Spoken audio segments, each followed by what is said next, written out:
আমি মনে করেন আন্দোলন করতেছিলাম, 5টা পর্যন্ত আন্দোলন সুন্দরভাবে করতেছিলাম। সেনাবাহিনী ছিল, কোনো কিছু নেই। সেনাবাহিনী চলে যাওয়ার পরেই গোলাগুলি শুরু হলো।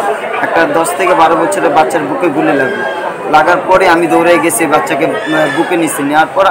বুকে নেওয়ার পরে আমার পায়ের নিচে 2টা গুলি করলো। আমি নিচে করে পড়ে গেছি। তারপরে বাচ্চাকে ছাড়ি না, হিম্মত রাখছি যে বাচ্চাকে নিয়ে মিরপুর 10 আজমল হাসপাতালে নিয়ে যাবই। আসলে আমাদেরকে যখন ছাত্ররা অসহযোগ আন্দোলনে ডাক দেয়, তখন আমরা মনে করেন যে আমি আমার নিজের থেকে আমি একটা আমি অবশ্যই চাইবো আমার অপরিচিতদের পাশে দাঁড়াতে।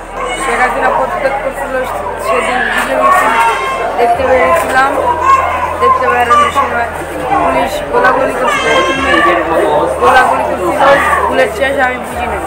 তারপর আবার বুলেট শেষ, দৌড় মারা এক জায়গায় লুকাইছি। প্রথমে শটগান যে দূর থেকে গুলি করছে, আমার গায়ে লাগে না, এদিক দিয়ে গেছে। পরে আমি বসেছিলাম, তো পুলিশ দেখি কি মিরপুর 2 নম্বর মডেল থানার ভিতরে ঢুকে গেছে। আবার দেখি সামনে কোথা থেকে এসে ওরা একটা হুজুর ভাই বলতেছে যে পুলিশ এসেছে। ওরা আমি উঠতে নিছি, ওই সঙ্গে শটগান দিয়ে গুলি করছে 3টা। এই বাম পায়ে লাগছে 2টা আর ডান পায়ে লাগছে। তারপরে ওই বাচ্চাকে নিয়ে আজমল হাসপাতাল যাবো। পরে আমার এখানে আরও 2টা গুলি করছে M40 দিয়ে। 2কে একবারে হাড়মুড় গুঁড়ো করে বাইরে গেছে। ডাক্তার বলছে হাত জোড়া লাগবে কি লাগবে সেটা শিওর না। 4টা গুলি আমার পায়ে লাগছে। পরে আমি এক পা দিয়ে বাচ্চাকে ওখানে ফলায় রেখে আমি ঘুরাই সামনে আসছি। আসার পর আমাকে এক ভাই ধৈরা ইসলামী হাসপাতালে নিয়ে গেছিলো 11 নম্বর। ওখান থেকে প্রাথমিক চিকিৎসা দিয়ে এখানে নিয়ে আসছি। আমাদের তো অস্ত্র নাই, হাতে শুধু ঢিল ছিল, ইটা ছিল, ইট মারছি। তারপরে কিছু পুলিশ টাইমা চলে গেছে। তারপরে যাত্রাবাড়ি থানার উপর থেকে পুলিশেরা গুলি করতেই আছে, এলো পাথারি গুলি করতেছে। চারিদিকে আমরা একটা পিলারের পাশে ছিলাম।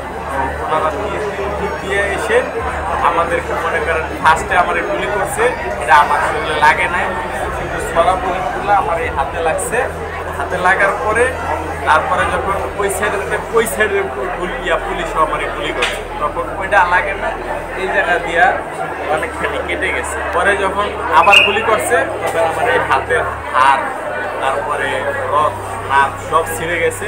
পরে মাটিতে লুটে পড়ছে। পরে আমাকে আবারও গুলি তাক করছে, একবারে মেরে ফেলল। পরে আমি মরে যাওয়ার ভান করছি। আল্লাহর রহমতে গুলিটা আর করে নাই, গুলিটা উঠে এনেছে। এরকমটা বিজয়ের দিন ঘর থেকে বেরোই 3:30 বাজে খাওয়া দাওয়ার পর। বেরোয় যাওয়ার পর যখন 3:30 বাজে থানার সামনে যাই বিজয় উল্লাস আনন্দ করার জন্য, একবার যে যাই দেখি ওই দিন কারণ আপনার রাবার বুলেট, ছিঁড়া বুলেট, টিয়ারসেল গ্যাস আর হচ্ছে আপনার সাউন্ড গ্রেনেড এগুলো ইউজ করা হচ্ছে না। ওই দিন শুধু ডিরেক্ট গুলি ইউজ করা হচ্ছে। তো এক পর্যায়ে দেখা যাচ্ছে যে অনেক মানুষ মারাও যাচ্ছে। আমার সামনে অনেক মানুষ মারা গেছে। আমি আমার নিজের হাতে 2টা লাশ রিক্সা উঠিয়ে দিয়েছি। এক পর্যায়ে আরেক ভাই গুলি খেয়াল হয়ে গেছে। তো আমি এক পাশ থেকে ঘুরে এসে ওই বাইকে রিক্সা উঠিয়ে দেওয়ার জন্য ঘুরে এই পাশে আসছি। আসার এক পর্যায়ে গুলি এসে আমার হাতে লাগার পর আমাকে কিছু ছাত্র ভাইরা ধরে রিক্সা উঠিয়ে দেওয়ার পর এক মেডিকেল নিয়ে যাওয়ার পর ওরা আধা ঘন্টার মতো ট্রিটমেন্ট নেওয়ার পর ওরা গুলিটা তারপর কিছুক্ষণ রেখের পর 5 তলায় নিয়ে যায় গুলিটা বের করে। গুলিটা করার পর বললাম যে না আমি কিছু অনুভব করতে পারতেছি। তারপর ওরা বললো যে না আপনার হাতটা ধরা সম্ভব না, আপনার হাতটা কাছে